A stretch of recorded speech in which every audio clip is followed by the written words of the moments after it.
Hey folks, welcome to another episode of Long Shots, and today we have with us Dr. Arun Chopra, no stranger to our listeners. Dr. Chopra, welcome. Hi, Good good to see you. afternoon.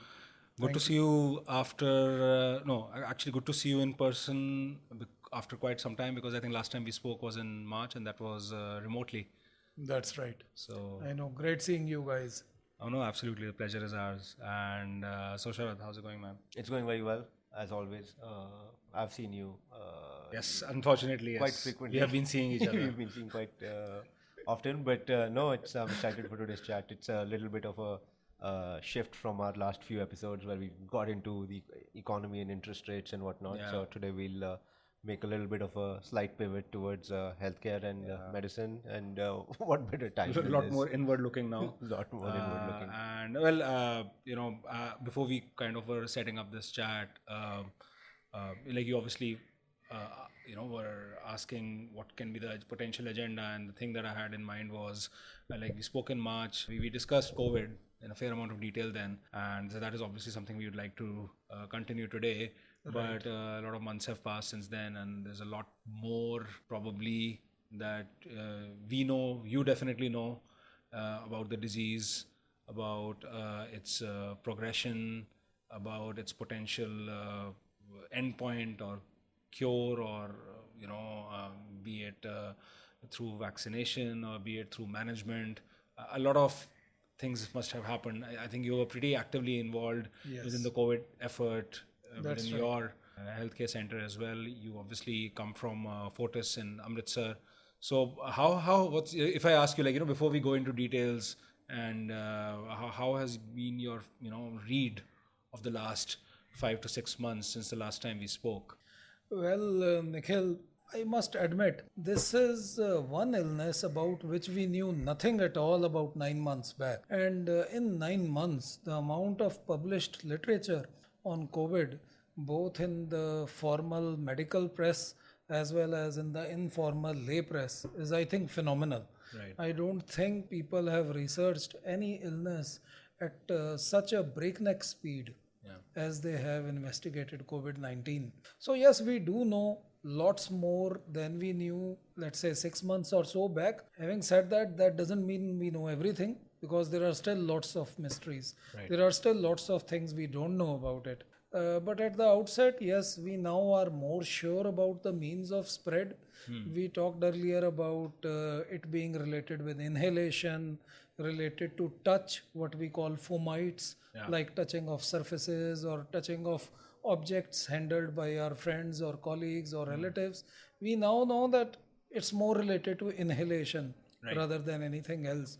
It's more aerosol mediated infection. For instance, if you were to talk to somebody for a long time, or if you are in a room where somebody is coughing or sneezing and releasing a lot of the viral particles, then if you have prolonged exposure, you get infected with enough particles that seeds into the nose, the throat, and gradually goes down into the lungs and causes the infection. Fomites, or objects that we handle or surfaces that we touch, seem to have taken somewhat of a backseat. Yeah. You remember there was a time when everybody used to say that don't pick up the newspaper, or if you bring something from outside, some groceries, keep the can of groceries in your car for 2 or 3 days and then remove and wash it, and with hypochlorite or alcohol, and then use it. All those things have now sort of taken a backseat. Yeah. And we know it's mostly inhalation, close contact, not passing somebody as you are walking. So this more- will more not indoor. infect you. More indoor, more close contact for a prolonged period, maybe at least 15 or 20 minutes at a time. That is the time when one gets the infection. So this is, I think, one big piece of information which we can swallow, and which has allowed some sort of relaxation in the norms being advised by governments, which is why now people are getting out, gradually going back to work, unlock number whatever is going on, and we see that things are slowly progressive towards not normalcy, I would say, but something like normal. I think it's also a function of like there's, as you said, there's so much research been published, obviously in the medical field, but as well as by lay press. Right. And I remember like during during lockdown one, when everybody was at home and there was no relief, every day one was just being bombarded with anecdotal information through WhatsApp or through use this or use that. So many home remedies were being suggested, but obviously this fomite hypothesis falling weaker has, I think, improved the day-to-day management That's right. of one's affairs. That's right, because people were otherwise, scrubbing their desks, and Which is their, not something which is viable for their long. pens and their keys. Yeah. Everything which they thought could have been handled by someone else, they were spending the time scrubbing them with alcohol scrubs and such like things, which we now know is not very useful. Yeah. Right, and you also mentioned outdoors. That's also big, because in terms of just we all know how much you are into fitness yourself. So from that perspective, it's a relief that one can actually go for a run and not worry about who's passing you, right? Sure, if you cross somebody while you are running or walking briskly, you have almost no chance of getting infected because you need a big bolus of infection to get infected. It won't be that you just cross somebody and you'll get infected. That won't happen. So I think you can rest assured, and in fact, that's why we are encouraging more people to go out and exercise rather than staying at home and sitting in closed groups where you are much more likely to catch infection. In fact, the highest risk areas are actually offices, closed spaces, or family functions, or restaurants where there are there is limited space and lot of people, and you don't know many of the people, or even if you don't know, even if you know them, you don't know if they are having any symptoms or not, and people tend to take a paracetamol or something and come for an important function, and then next day when they get fever, you get to know, oh, that guy is tested positive, and you spent half an hour with him discussing your business.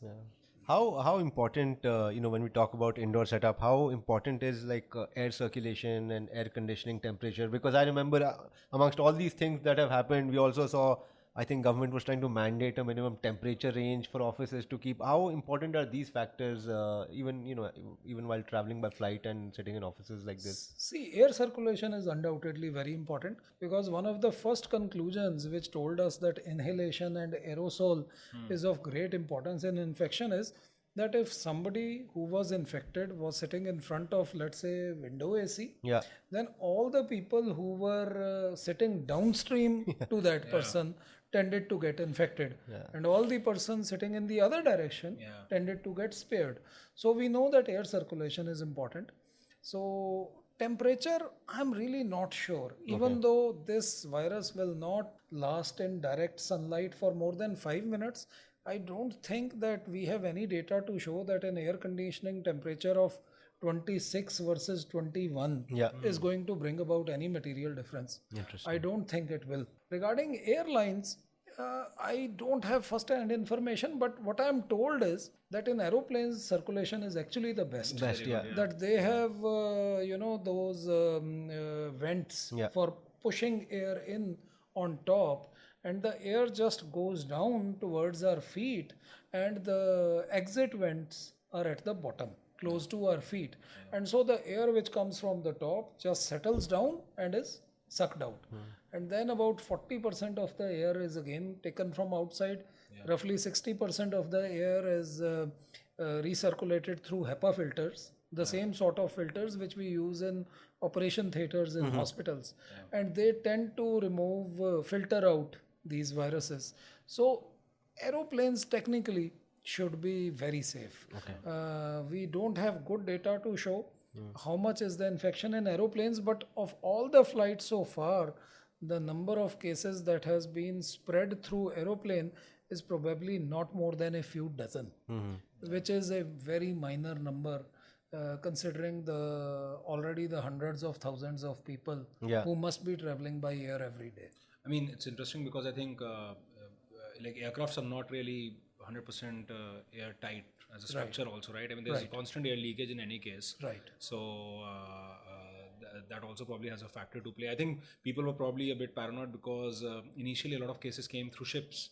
So probably closed environments, so those ideas were probably extrapolated to aircrafts as well. Yeah. But it's very interesting when you mentioned that there are cases where you see the infected person in front of a window air conditioner, and in the entire line of airflow, a lot of other infections happen. Because I recall, wasn't it in South Korea that there was a super spreader, the 400 who infected 400 people, and she was actually in a restaurant. And Wall Street Journal, I think, did a very detailed story on this, where they tracked table by table how the AC and air handling units were set out around the table and how people were getting infected accordingly. There were two places where she went, right? She went to a restaurant, then she went to a church. In church, there was choir singing going on. So that, I think, for me was very definitive as well when I read it. Okay, how that case, of course, became history. And I think everybody who's studied this illness would have read that case. And ultimately, I think she resulted in infection of indirectly over 1,000 people. Right. All these conversations we're having, we're obviously haven't yet used the word the mask. What is the significance of that? I mean, logically, it seems like, whatever we're discussing, when we talk about inhalation or aerosols, seems like a natural physical barrier. Right. That's about it in terms of preventing others. That's just a proper hygienic thing to do, correct? I mean, is there more to it in terms of what the true power of masks are? Oh, sure, I agree with you. See, the masks are the most fundamental barrier. Even if I'm not talking about an N95 mask. An N95 mask is the most protective mask that most healthcare workers use when they are in very high risk areas, like in operation theaters or in ICUs, where they are doing procedures which can lead to quite significant amount of spread. But even the simple surgical mask, even a cloth mask, everything would be a barrier for an aerosol. See, basically you want an obstacle which should block the passage of a large bolus of infection into the airways of any individual. Because anybody, even if they have good resistance, anybody can have their immune system overwhelmed if they get such a large bolus of infection. But if you are getting only 1% or 2% of that bolus, because the rest has been filtered out by the mask, you are much more likely to avoid getting infected. Or even if you do get infected, the infection will be quantifiably lesser than it would be if you were wearing no mask. That's why I said that the spread is maximum in the casual settings. Even a lot of healthcare workers don't get infected in the ICU, but get infected outside the ICU, in their dining halls or in their lounges. When they are, tired after a duty, they are sitting and talking to each other. At that time, they relax and take off their mask and have tea or have food together. That is the time when it spreads. The other important thing is, I see that people don't understand mask hygiene. Mask has a couple of important issues to remember. One, the mask should cover both your nose and your mouth. So there are people who leave their nose uncovered, just cover their mouth. There are others who, when they start talking to you, they pull the mask down to their chin, which is the worst thing to do. Because it is only when you are talking that actually aerosols will be generated. Actually, the virus will come out into the air. If you are sitting quiet, not much virus will come out. So we have to believe in this mask hygiene, wherein one, it should cover your entire, nose and mouth. The other important thing is, once you've worn the mask, you aren't supposed to fiddle with it. I find this is very common. This is common even among healthcare workers, and that is where they make mistakes. Once you've put the mask and you've pressed the nose clip and made it as a firm seal, after that you are supposed to scrub your hands with soap or with a disinfectant or with an alcohol-based scrub. And after that, you are not to touch it as long as you are wearing it. And if by chance you touch it for some reason, you are supposed to scrub your hands again before starting anything else. Supposing you take it off for having a cup of tea, you are supposed to take it off, keep it in a safe place, scrub your hands, have the tea, put it back again, scrub your hands, and then start working. This is what you have to remember. And I just wanted to show this WhatsApp message where there are 4 types of COVID personalities. That's right. You've seen that? No. Oh, yes, this is very. So the guy who's wearing the mask properly believes in science. The guy who's not wearing the mask doesn't believe in science. The guy who just shows the nose doesn't understand science, and the guy who puts the mask on the chin believes in magic. So He lived the longest though. yeah. We talked about how how it's you contract this disease. Another thing, and these are all questions that pop up occasionally amongst our discussions with friends and not professionally trained people like you. But there was this theory that it affects only the older people, or even if it does, it's much more riskier for the older people. And then I personally saw like professional athletes who you can assume that they have their lungs in excellent shape. They were contracting it. Thankfully, none of very few were fatal like that. But what is the age? What is the current standing on age, and how does that affect the virus? Like, is there any correlation like that? See, you are very right that our initial belief was that the older the age, the higher the risk of contracting the disease and the higher the risk of dying due to the disease. While that is broadly true, in India we've seen very different trends. For instance, there was a thought that kids below the age of 12 will not get this disease at all. That's no longer the case. We've all seen small kids, even infants, getting the disease. And even though it is much more rare than in older individuals, we've seen small kids dying of the disease also. So it's not to say that they can't get the disease. However, what we found is that the predictors of poor prognosis are age more than 60 or 65, or having multiple comorbidities, which include high blood pressure, diabetes, heart disease, kidney failure, and obesity. So all these are risk factors for a bad prognosis. So what we found in India is that the maximum mortality is actually not in the elderly, it's in the younger subgroups. It's in the 40 to 60 year subgroup. Even in the 20 to 40 year subgroup, we've found significant numbers of very severe infections, mortalities. As you said, in our practice, we've seen athletes who got it. We have policemen who got it. We've got doctors who got it. So we've got all manner of fit individuals who got it. And we know that mortality and severe illness is twice as common in males than in females. But I know of at least two 25, 26-year-old females who died because of this illness. So there are so many imponderables. As I said right in the beginning, we know much more, but that doesn't say that we know everything. We don't. There are lots of mysteries, and we don't know why some few people are affected so seriously. And unfortunately, I find that those who are affected most seriously, in our country at least, are often not the elderly. They are the younger individuals. They are the 20 to 40, 50 age group individuals. This is a surprise, and we are not entirely clear how this is happening. I mean, in terms of the nature of the disease itself, I think views have evolved a fair bit, right? I mean, I remember in the very early days, this was being compared to like a pneumonia-like condition. Then it kind of naturally progressed into something quite dramatically different. There was a time when ventilators were kind of part of the usual protocol, but now, and their deficiency or lack was thrown at policymakers as a big issue, but over time that has also fizzled out. I guess basic medical protocols have also kind of been changed, and now we also hear that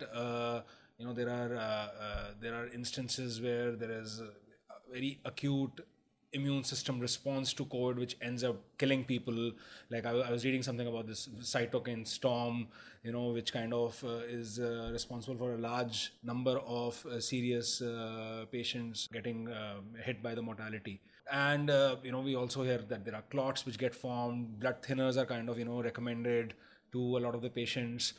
So it's kind of suddenly taking a more cardiac slash thrombosis kind of a picture. I mean, it's a fair bit for anyone to digest and understand. I mean, I think what I'm also saying is based on mainly press articles. But if you have to paint a picture in terms of obviously within that there are degrees, right? You have people who get a very mild, low-grade COVID infection, couple of days of rest, they're okay. Then you might have people who kind of gets a bit more severely hit, and then you have the severely critically hit people.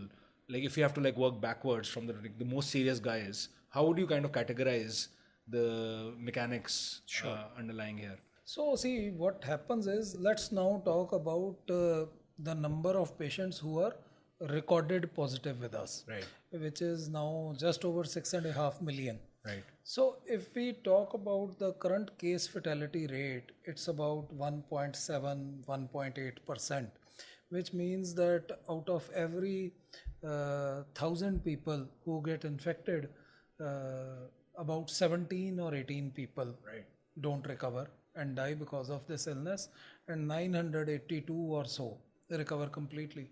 So the course is that 80 to 85% of these people recover after a relatively mild flu-like illness. Right. They just have fever, sore throat, cough.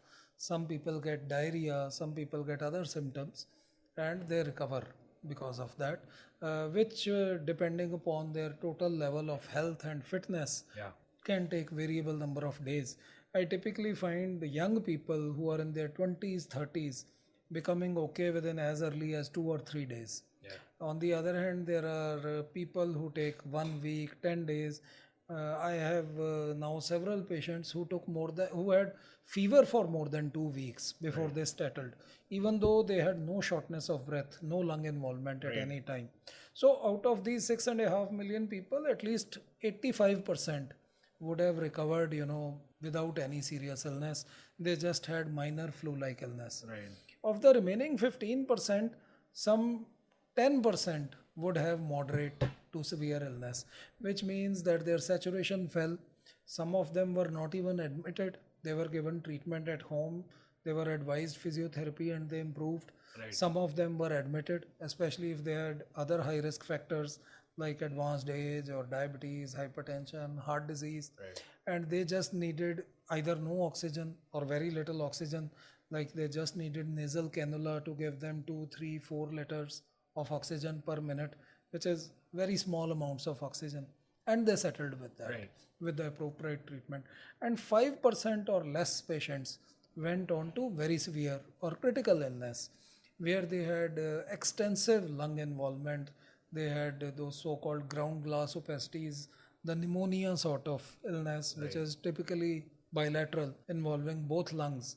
And those were the patients who needed either high flow oxygen or non-invasive ventilation, and few of them even ventilators. And in this setting, what you said earlier is very appropriate, that earlier there was a low threshold for intubation. As soon as people started getting breathless, they were intubated and put on ventilator, as we do for other illnesses. Then there was a realization that it's very hard to get these people off ventilators. And there was a time when we used to avoid the ventilator like hell, because we thought that anybody who goes on to a ventilator will not make it.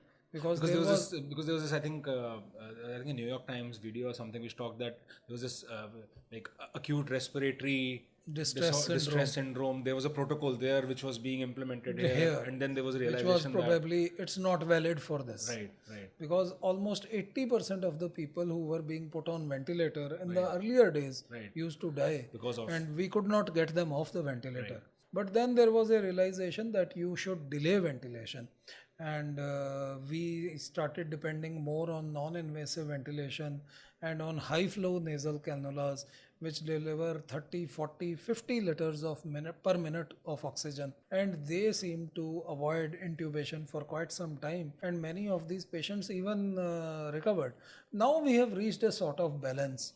Now we are not entirely anti-ventilators. When we know a patient is sick, we ventilate that patient, realizing that we should be able to get more than half of them off the ventilator. Not 90%, not 80%, but maybe half of them or somewhat more than that, we should be able to get out. And if we don't ventilate them at all, most of them will just die. But now there is involvement of other systems apart from the lungs. As we were talking about, we now know that these people can form clots in a variety of organs. This includes the lungs most commonly, but this can also involve other organs, like people land up with heart attacks, people land up with strokes, people have landed up with blindness, with clots in their legs, all these manifestations have been presenting symptoms of COVID. So this thrombotic tendency we were not clear about earlier, but now it is well known, and we are prescribing anti-thrombotic drugs or blood thinners wherever appropriate, and I'm sure that is contributing in a big way to reducing the mortality with this illness, just as steroids are. Steroids take care of the immune response part, the lung involvement, and the blood thinners take care of the clotting part. And these two drugs form the cornerstone of management of sick patients, apart from selective use of antiviral drugs.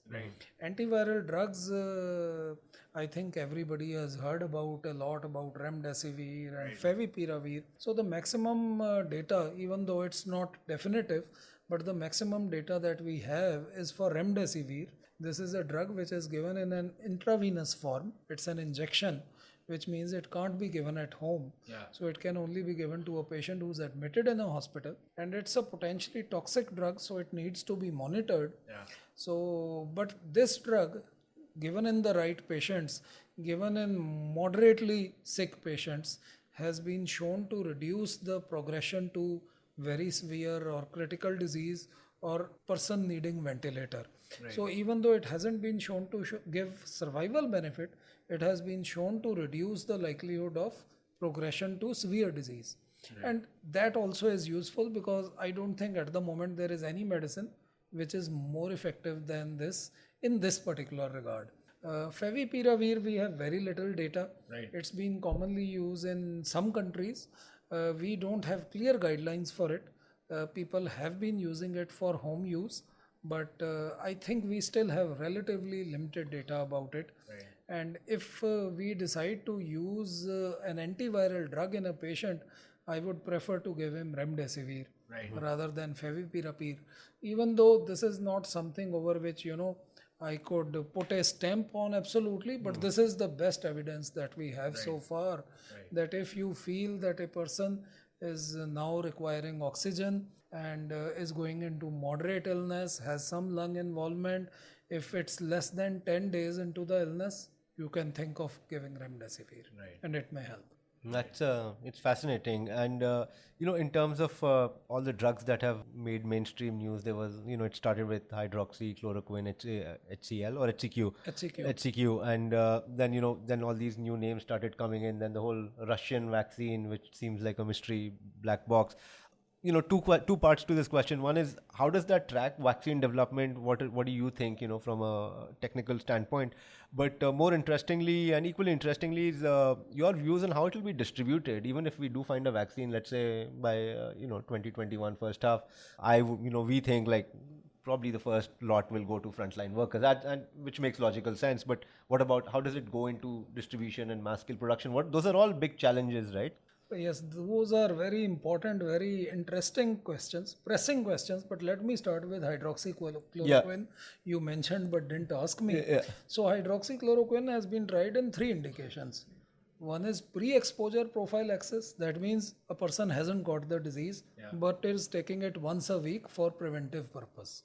Second is post-exposure. That means the person just met somebody who had the disease and now has quickly started taking it. And the third is for treatment purposes. That means the person is symptomatic and is COVID positive. So the last 2 indications haven't been really supported by the data so far, even though those studies can't be called definitive, but they are, the WHO study and other studies haven't found good data to support that. The only data which we have is for pre-exposure prophylaxis, which is what ICMR had recommended in India, that all healthcare workers and all people who are exposed through the disease take 400 mg tablet once a week for a long-term basis, which many doctors are taking and many other healthcare workers are also taking. Again, that has not been proven, but that is one scenario in which chloroquine might have a role. Having said that, I would like to close this issue here, because I can't really take a stand about this. I'll just mention you one quick bit of information, that in countries where hydroxychloroquine is approved for use, the mortality and morbidity of this disease is far lower than in the countries where it is not available for routine use, And the biggest comparison you can see is between India on the one hand and US on the other hand, where they don't have easy access to chloroquine and have a mortality rate which is much higher. So I will put this to rest here because we don't have solid information about this. Let's move to vaccines. But is it part of the, just to kind of, is it part of the protocol in India? In India, HCQ yes. use? In India, for all cases presenting with mild to moderate illness, we are generally using chloroquine. Most centers, even though all centers have their own protocols, but most centers are using hydroxychloroquine, doxycycline, and ivermectin. They are using at least one or two, and some are using even all three of these drugs. And different protocols are there in different states and different institutions. But these three drugs are included in most protocols. Right. So coming to vaccines. Yeah. Vaccines is very important. We have no good vaccines for most RNA viruses. Yeah. And most vaccines which have come up took years of development and are not great. For instance, we have great vaccines for some illnesses like, let's say, hepatitis B. We have a very reliable vaccine. I got my hepatitis B shot when I joined my post-graduation nearly 30 years ago. And I still have antibodies against hepatitis B after 30 years. So those are good, reliable vaccines. You get a course once and you are protected for a lifetime. We don't have such vaccines for most RNA viruses since they tend to change with time. They tend to mutate with time. So for instance, AIDS, we still have no vaccine for AIDS after more than 35 years of trying to develop one. So I'm not at all certain that we'll get a vaccine in 1 year's time. Even if we do, the threshold which is kept for approval of a vaccine is not extremely high. It is only that if you give a person 2 doses of the vaccine 1 month apart, this person has an immune response which is thought to be of a protective level that will last for at least 6 months after the second dose. And this immune response will be present in at least 75% of individuals in a large trial. So this is not a very ambitious target. 75% people getting an immune response lasting 6 months. That's a very basic threshold. And even if a vaccine is to pass this, it should get approved. So having said that means every 6 months you... I don't know when it will need to be repeated because we don't have data yet to see how long this immune response lasts. Maybe it lasts only 6 months, maybe it lasts 1 year, maybe 2 years. That we'll know with time. But it is also possible that this immune response may die off in 3 months. So when 6 months later we check the immune response, and if it is not maintained, then it means that we start again. Then it means these set of trials are negative. So we need to know that these vaccines are not only effective but also safe. They should not cause any inappropriate side effects, and they should be effective at least for some time. I know at the moment people are desperate. They think that if they get a vaccine which is effective even for 6 months, it's worth it. I'm not so sure because that will, 75% protection lasting a few months doesn't mean that you can forget about COVID. You will have to stay with it. You will have to keep it in mind. You will have to wear masks. So just to be clear, like all the trials which are going on as we speak, like we hear of like AstraZeneca trial, phase 3, they all have to achieve this threshold? Yes, they have to achieve some, whatever threshold has been defined in each trial, it will be something on these lines. Those lines, right? And let's say if we talk about the Oxford trial, which has gained a lot of press in India, it was started in July, I think. And if its second dose would have been completed in September, October, because 30,000 people were to receive that vaccine. So it will take at least 1 month to vaccinate 30,000 people. And then 1 month later, you again vaccinate them. So probably by end of September or early October, this phase would be complete. And now you see they will measure the immune response after 6 weeks to make sure that they still carry the immune response, the antibodies against it. And then again at 6 months, which is why I don't understand how we can say that we can have a vaccine anytime before March and April. Because if you arithmetically add these, we can't have the 6 month result before March or April. And how can we have a vaccine in December? So unless somebody is using some other criteria for getting this vaccine approved, I'm not sure how a vaccine can even be, posted for approval before April. Right. If you just look at this, I'm sure it would be obvious to you. After that, you see, it's a huge task. On the one hand, you have vaccinated 30,000 individuals. Now you need 7 billion vaccines if you are to potentially vaccinate the entire world. Now, India is the largest vaccine producer in the world. The Serum Institute is the largest vaccine producer. And even then, I'm not sure whether they'll be able to produce 500 million doses in a year, maybe somewhat more. Even then, it leaves so many people who will still need the vaccines. Then how will it be distributed? Within the country, within states? How will people be allotted? Will it be quotas? I really don't know. Yeah. Then how much of it will be sold in India? How much will be exported? So these are all imponderables, and governments and other regulatory authorities will have to take these decisions, which I am not qualified to take. But these are some of the questions which we need to think about. Yeah. I mean, there's a lot of, like you keep on hearing of vaccine diplomacy, right? That there are, a lot of countries are talking to each other to kind of have those kind of contingency plans. But I mean, there's also,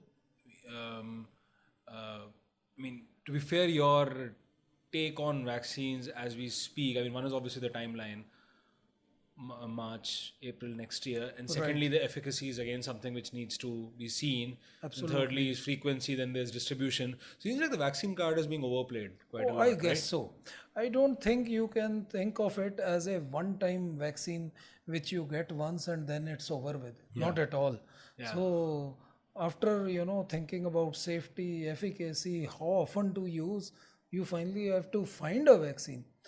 See, on the one hand, I'm talking to you about practical issues, about how millions and millions are going to need it, and nobody seems to know how it will be available, where it will be available. On the other hand, already, I'm getting off the record feelers from people who claim that they already have doses of vaccine ready to be injected from the Serum Institute.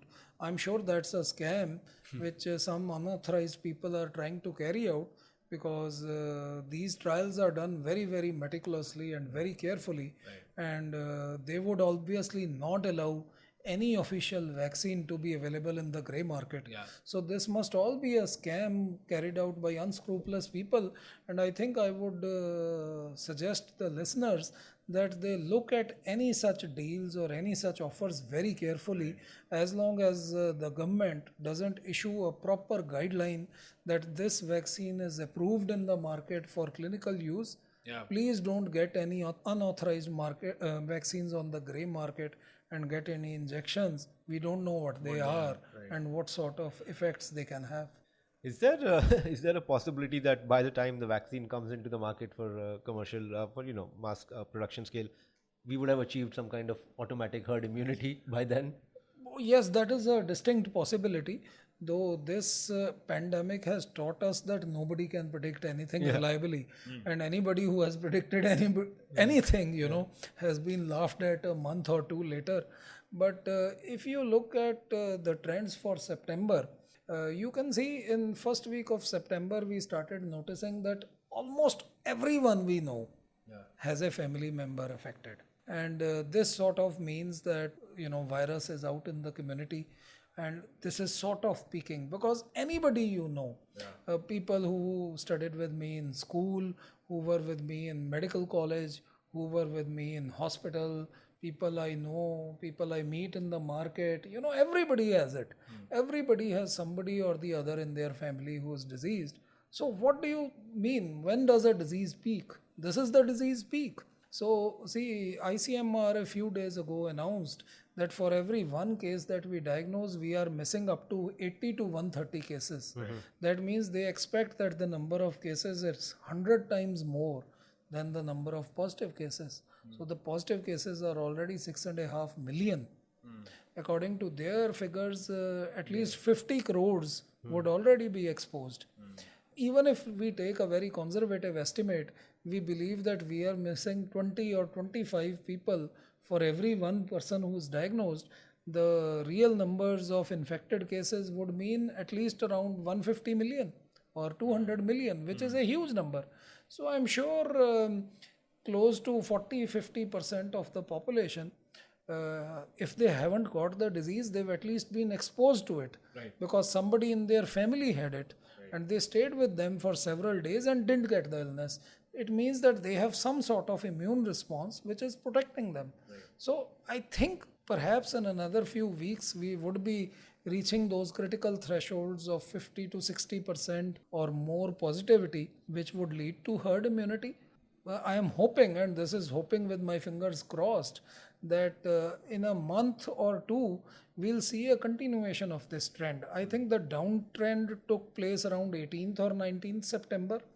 After that, we are seeing a consistent decline of active cases. Around 18th, the number of active cases was in excess of 10 lakhs. Now it is about 9 lakhs. That's 9 lakhs, 10,000 or something like that. So there is a decline of 1 lakh active cases over the last 3 weeks or so.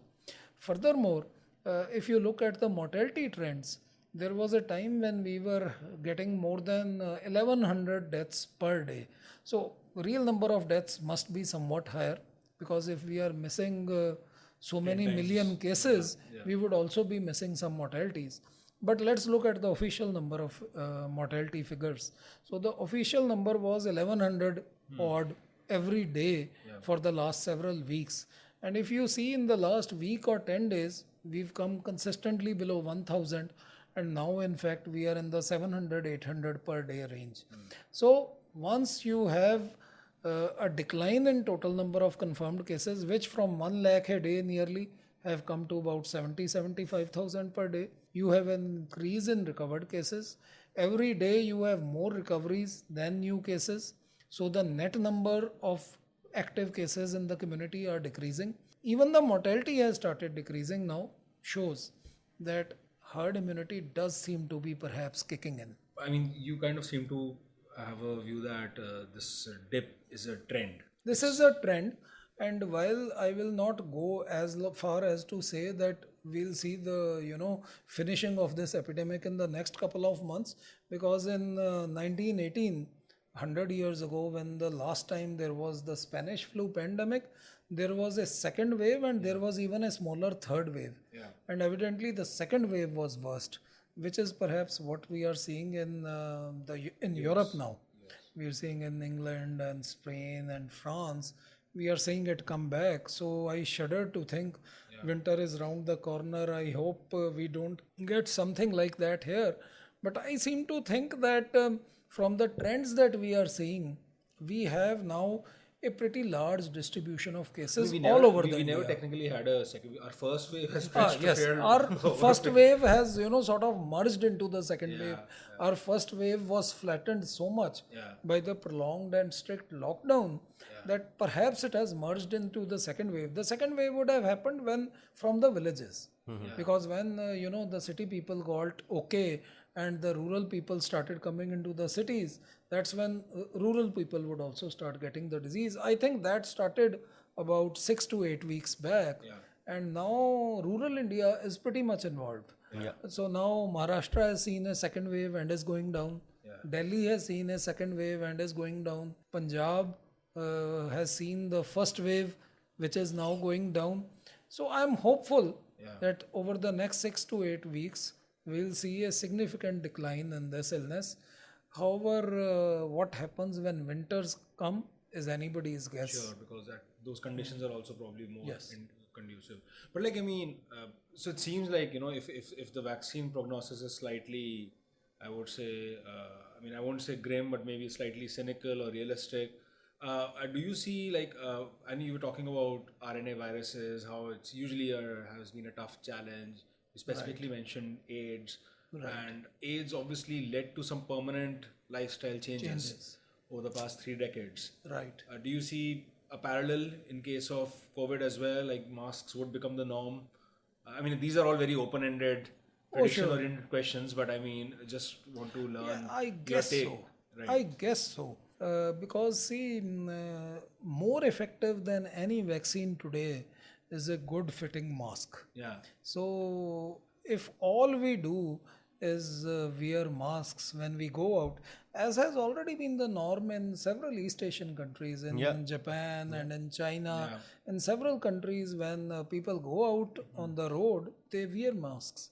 So if we were to just enforce this, we may, go a long way in controlling this disease. Today, a good mask worn well is probably more effective than any vaccine we have on the anvil at the moment. Things might change in the future, but as of now, wearing a good mask, staying careful about your surroundings and keeping your hands clean. These would be the most important guidelines today, and I'm hoping that these are followed with time, because this disease does appear to be here to stay, just as the common flu is. So if it gets wiped out like the Spanish flu, that will be great. I'll be very happy, but that may not happen. And so we should be prepared for the long haul to respect masks and to respect hand cleaning for all the important benefits that they have. I think this is obviously slightly there's a lot of overwhelming information as well, in addition of being underwhelmed, because these permanent lifestyle changes do have their own economic, psychological costs. A lot of things have now people been familiarized with, but no, let's see. This has been incredibly interesting to kind of touch base on the topic after a designated kind of period of time to learn how things have changed. Thank you so much for your time and for your insights. Yeah, thoroughly enjoyable, and it's good to touch base and get a good update from someone who's been working on this issue. So in person. Thanks a lot. It's always great being here with you guys and talking on this forum. Thanks. Oh, thank you. Our pleasure, definitely. And so with this, I think we can sign off today's episode. As Sharad in the beginning said, slightly different from the, I think last two episodes we were covering fintech in a lot of detail. Today we kind of went into, as we were highlighting earlier, something more inward and something much more deeper. And listen, you got to invest if you want to afford that vaccine at the end of the day. Yeah, exactly. So yeah, you got to respect the markets as well, along with your own health. But no, this has been great. And with that, this is Nikhil Arora. This is Sharad Tupran signing off.